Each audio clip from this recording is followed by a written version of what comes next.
Why not have joy in your life? Why not leave us alone? Hapunanyaka. Is Queen the only girlfriend your husband nwere? Let this be the first and the last time. Ị ga-eje na nke nwa dibịa ahụ ị na-eje. Ijegharịcha, ịpụta ịchọ onye na-eje na dibịa. Heaven and earth knows I don't know any native doctor, and I can never know any native doctor. Joy, I am a deaconess in my church. Don't dare me.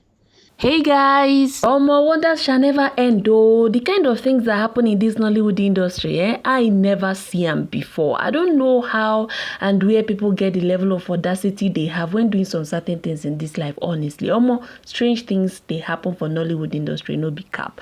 Recall that sometime last month, Stanley on Top and actress Queen Ethiobat, while publicly fighting on social media, exposed a lot of each other's dirty secrets, of which Stanley on Top revealed that a particular married man who happened to be a popular marketer in Asaba that goes by the name Izukboy has been the one funding actress Queen Ethiobat's expensive lifestyle, and as expected, the actress denied everything, saying that the man has been the one chasing her the whole of Asaba, but she blatantly rejected him because she have another man in her life now, but he wouldn't listen and has continued stalking her to the point that she is now scared for her life and that of her son, which was kinda surprising to so many of her fans because she was the same person that came a few days before her beef with the same Stanley to accuse actress Destiny Etiko of snatching her man and all the rich men in her life few hours after Destiny Etiko flaunted the receipt of 200k alert she received from the same man Izukboy as a support for her father's funeral. So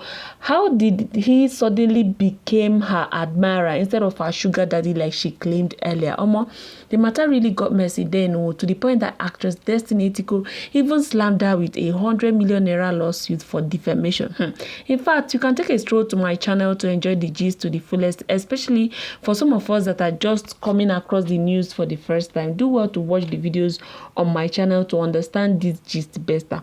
Well, that one aside, my people, there is a new update on the matter. Actress Queen Ethiobat's mom, who happened to be a deaconess in a church, has allegedly attacked and threatened the man's wife to stop going to shrines, invoking her daughter's name, or else she would deal with her when next she tries it. She didn't stop there. She also told her that Queen is not the only side chick in the man's life and that the guy Izukboy can never buy from high BP simply because he married her. After all, he didn't marry her eventually. He said a whole lot of things. The story too choke. Unfortunately, the dialogue was hard in Igbo language. So for some of us that are not Igbos or don't understand Igbo, this may be a bit hard for you to enjoy, but just calm down and watch the video, guys. You may eventually understand what they are saying, but even if you don't, I'll be right back to give you the full interpretation of what they said words by words. Hello? Joy, Kekunome. I'm no ofuma. Hope everything is just going on fine. Gonna share na papa. Grandma Comas. To the glory of God. Happy Sunday. Biko, uhense kangwage. Please. Ana mayoge ha. As a mother. Biko. Mmanya ozikwa gị ọzọ. Half Queen. Ka Queen nwụrụ bụ mmiri. Tọgbọrọ gị iko. Maka na kita. I least expected this from you. Ihe m expect from you is to go on your knees. Pray. Let your husband come out from that place he is. But what you did was to abandon your responsibility and be fighting somebody that is on her own, doing her job, facing her poor life. Biko Nnayoge, don't take my gentility for stupidity because I am not stupid. Don't see me as a coward because I am not one. Biko. Kwifu kansi ayogia. Ima mgbe ụfọdụ nnụnụ na-efe n'elu ọmarụ na nke nọ n'anị n'afọ okporo afịa. Let this be the first and the last time ị ga-eje na nke nwa dibịa ahụ ị na-eje. Ijegharịcha ịpụta ịchọ onye na-eje na dibịa. Heaven and earth knows I don't know any native doctor, and I can never know any native doctor. Joy, I am a deaconess in my church. Don't dare me, because if you annoy me, it will not be good. Nayogayo, sigi biko, biko hafụrụ m nwa m ka ọnwa mmiri tọgbọ iko nke mere ozube ka ihe ijete n'Enugwu Ezike ijide ezinụlọ gị gasaa iruo ha sị gị kpọọ ya mee ya nke mee ya. Look at your children. Why not go on your knees and pray for your family? I've been saying this and saying this and saying this all the time. If the only solution to every prayer, every solution to every problem is prayer. So say ekpere ka Chineke zaga ekpere. You are answering joy, but you don't have joy. Why not have joy in your life? Why not leave us alone? Happen na anya aka. Is Queen the only girlfriend your husband nwere? The other day nọ na-ekwu okwu. Isi na ihe niile a izu na-eme bụ afụfụ ọ ga-ata mgbe nka bịa. Amakwụdị mma nke ọ na-ata kịta o so n'ihe nwa na ọ ga-ata. I don't understand you. Ke ka dị gị ga-esi nwee this kind of problem? Ọ bụrụ dị na-ekotekwa another one na-ekonyekwara ya n'isi. Nke mere m ozube. Why are you so senseless? Ke meni mara ihe? Look at your children. Ụmụaka na-eto eto. Ke ihe na-azọ dị ha? Gịnị ka a na-azọ? You cannot stop a man from living his life. You can't stop him from helping whosoever he wants to help. Joy obro gị kpatara ego ya. God blessed him. God gave him that money. So sonya na share my help away put ụwa. And you can never stop it.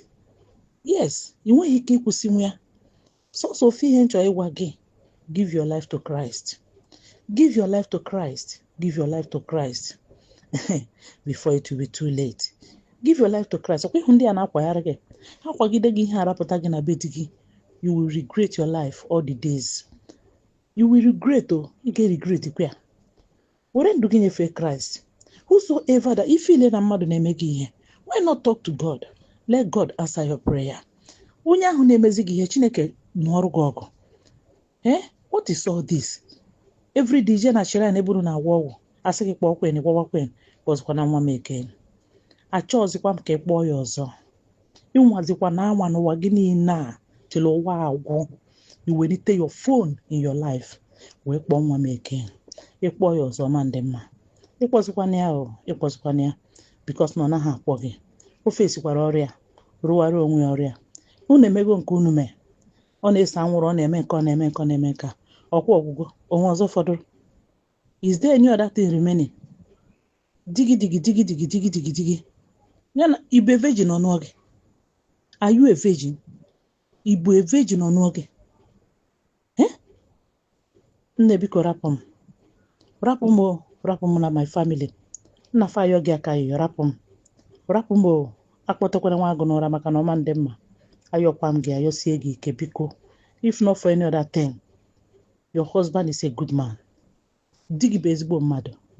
And you can never kill him with high BP. A man frustrated wounded that man. God will keep on protecting him. God will keep on saving him. Ihe sokwara unu mee in any coven, in any shrine, in any occultic kingdom. I reject it and I rebuke it in Jesus' name. Because the Bible says in the book of Philippians chapter 2 verse 9 and 10 that at the mention of the name of Jesus Christ of Nazareth, every knee shall bow and every tongue must confess that Jesus Christ is Lord. At the mention of the name of Jesus, every forces of darkness must bow. Every principalities of power must bow. Every occultic kingdom must bow. Every witch, every wizard must surely bow. In the name of our Lord Jesus Christ. Joy, we do not fight against flesh and blood. We fight against principalities and powers, rulers of darkness from the high places. God, may God in heaven help you, deliver you, and set you free. In the mighty name of Jesus, leave us alone. In Jesus' name, amen. Wahala. And then the man's wife responded saying, I can't forgive my Mama Queen. We are not a good mother, we are a bad mother. Because you're gonna queen like mother, like daughter, or you're gonna queen. Because somebody be a good mother. Iman no kata queen aja poru di madu ojegi inakosi you no chari me kita mana queen aja kori no di ojo esi wesi be digi puta ki ichicho ka queen si puta we na me queen we na gina queen we na agwo we na nakosi this man ego ani mo gwana this man mo family man queen we bu puta di madu na social media must be in case ubere unu ke yo na akpọzi di m na phone ke yo na akpọ di m na phone ke yo na asị na ọ chọrọ ije Abuja je fu di m nwoke o bupụta na social media Go na-enwe God na-akpọ ya na phone na-asị na ọ chọrọ ije Abuja Jeffrey. Ọ na-eje Abuja Jeffrey for what? Ka ihe ọ na-eje Abuja Jeffrey. Afị onye mara anya ka ọ na-azụ. Enwe ike bụrụ ọgwụ ka ị na-agwọ ịpụta iwere Chineke na confuse odogwu. Ị na-anọkọsị this man ego. Ị na-alụkọsị unu na-alụkọsị this man ego ka ego ya eji wee zụ ụmụ ya. Ị na-aka ike ọgwụ. Afị ị na-azụ ka ị na-ama anya ya. Enwe ike bụrụ ọgwụ ka ị na-agwọ. Ọ ya ka iji wee mara anya onye na-agwọ ọgwụ. Enwe ike bụrụ ihe ị na-eme. So onwe ya gbasara mụ na ọgwụ. Ana ihe ọzọ na-achọ ịgwa gị akwa ifu Queen. Na Queen zuru ike n'ụwa bụ na ọ rapụ my husband aka. Without that, ebe nne degodi ya bụ na movie set. Ebe ọ bụla m fu Queen n'ụwa, ị ga-anụ mkpamkpa mụ na ya na-abụ. Ebe ọ bụla m ji anya m na-abụ fụ ya n'ụwa, ị ga-anụ mkpamkpa mụ na ya na-abụ. Ma ọ bụrụ ire, anụrọ n'iko ahịkọ. O bupụtago m na social media, o bupụtago di m na social media ma still ozuru ya. Abụrụ ịbụ a good mother, ihe nwa gị nwaanyị mee ọ dịkwa mma. Nwoke ịma na ọ mụta ụmụazị. Na ọmụta ụmụazị wee bupụta m tọfa na social media. Ada m nwaanyị nọ n'ebe ọ nọ na-ebe akwa student ibi ya fụ ya gosi ya si na ihe nna gị jere ime ebe ashawo ebe ọhụrụ a na onye a na-ese drug. Kedu ihe nna gị jere ime n'ebe onye a nọ nwamba nshi Abakaliki. Ihe a ka a na-agwa nwa m nwaanyị na skuul. Ị pụta ebe a na-akọ nonsens anyị na-akọ n'ọnụ gị. You are not a good mother. Ọ maka na ị nọ na be di ka iji chọ ka nwaanyị chụpụ m na be di mana ma nwa ọkụ ọrụ unu. Nkata gị na ya na-agba na akpa ọma nwa ọkụ ọrụ unu chacha. Ebe na igbu a good mother, ihe asị nwa ga-alapụ di mmadụ aka jee chọọ nke ya. Ifuru Ivan Okoro ka ọ nọ di, ifuru ọda ndị ụmụazị ibie ka ọ nọ di. Ifuru Marubi wee kechie di mmadụ chọrọ nke ya abịara ke ka nke ya esi wee bịara ya ebe o kechi di mmadụ. Ọ bụrụ na ọ chọrọ ịnụ di ndị ọbụla ọ na-anụ di ihe o mere ma ya emekwara ya. Ọ bụrụ na ọ ga-anụ di ndị dị ọ nọ di ihe mere ma ya emekwara ya. Ya lapụ di mmadụ aka jee chọọ nke ya. Okay, Destiny, di m nye Destiny 200,000 ọ pụta na social media na-akụ eri mana o kechi di mmadụ for 3 years na na-anakọsị ego niile o nwe. O kechi di mmadụ for 3 years na na-anakọsị ego niile o nwe.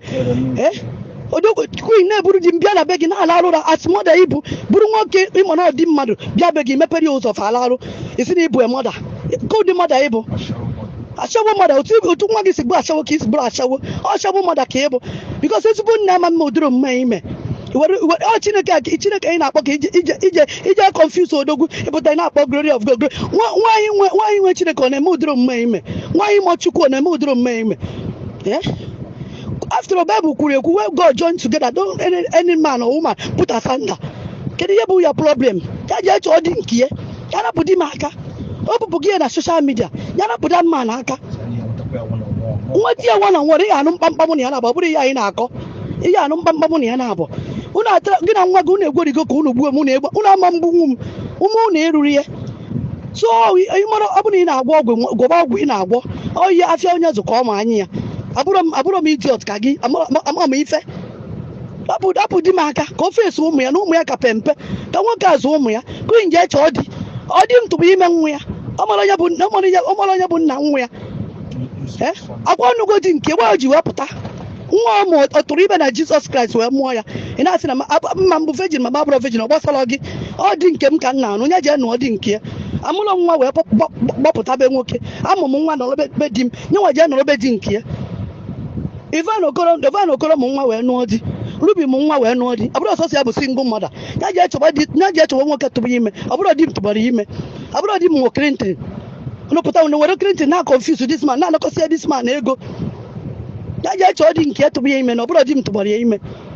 Ị na-ekwu na nwa gị na-eme ọ na-ese Igbo ọ na-ese crowd ọ na-ese loud ma ihe niile ọ na-anwụkwasị pụtasị na social media na-ekwugheri nenu otu izu nna alakasigoro ụgbọ ya asọ mmiri n'ime ka ọ na-asị na di m chọrọ ịlụ ya onye ka ọ bụ maka na mgba nkịtị bụ ọhụụ Nollywood for that matter ashawo Nollywood for that matter maka na mgba ụnụ nkịtị ụna na-ezuzugharị ya stay away from my husband without that mgbosi ọbụla m enweta ya face to face ihe anụ mkpamkpa mụ na ya na-abụ mana movie set ma ebe ọbụla m jere okeshọn nweta ihe ihe anụ mkpamkpa mụ na ya na-abụ na anụ ihe m na-agwa gị chie ya serious warning lapụnụ di m aka unu ebupụta gị na social media lapụnụ da mma n'aka ka o zuo ike unu egbuo ya.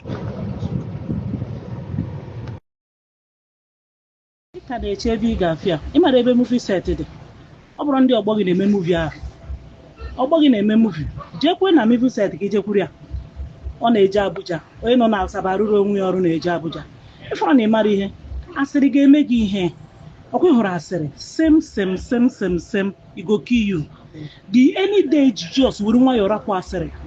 You can hear gossip and you can gossip. You wear a coro. Cha. Sim. On a maybe here, why wrong with Google. You don't want Gaka. If problem am nwoke mmadụ nọ n'ime ya kịta onye ọbụla na-ekpere kọsị na the problem pụta ka onye kọsịrị ọ bụrụ gị ma ọ na-abụ Queen ka o jere Abuja ọ na-abụ Queen ka o jere polisi ịnụkata nnọọ frustration na-eju gị ahụ because na ịma Queen ụmụ nwaanyị ndị ọzọ ịma ha why they eje do you know them ịma ndị ha bụ onye eme na mmadụ n'ọrụ onwe na ama like ka onye ahụ n'ọrụ onwe ya you create problem where there is no problem but don't bother yourself maka na problem a ga-ezuga ahụ and m ga-eme sure na ya bụ problem na o zuru gị ahụ zuo gị ọfụma ọkwa Queen na anyị na marapụ ka nwa mmiri tọgbu iko ọ ga-ezuga ahụ wee thank God na ị mụrụ nwoke mụọ nwaanyị nwekwa onye ma echi ewu anụ ọfịa kalaba illiterate dị ka ga anụ ọfịa efuru efu nne gị na nna gị ka ebe ha nọ. They said a whole lot of things. Well, in as much as I'm not certain of how authentic these voice notes are, nevertheless, Queen's mother is on the wrong side. To me, I personally think she's on the wrong side, to be honest. I don't understand how you are attacking a legally married wife to let your daughter, who has sworn to not let the woman enjoy her marriage, to be. It's audacity for me, Sha. Now then, Sabi, the woman said they try, because most women of nowadays would have quit that marriage the moment the disrespect got to the point of her husband's side chick's mom be calling her on phone to leave her daughter alone. Sha, now them sabi. Alright, so if you watch up to this point, thank you so much, guys. Please do well to let me know what you think about this video in the comments section below. I say enjoy the rest of your day. Thank you.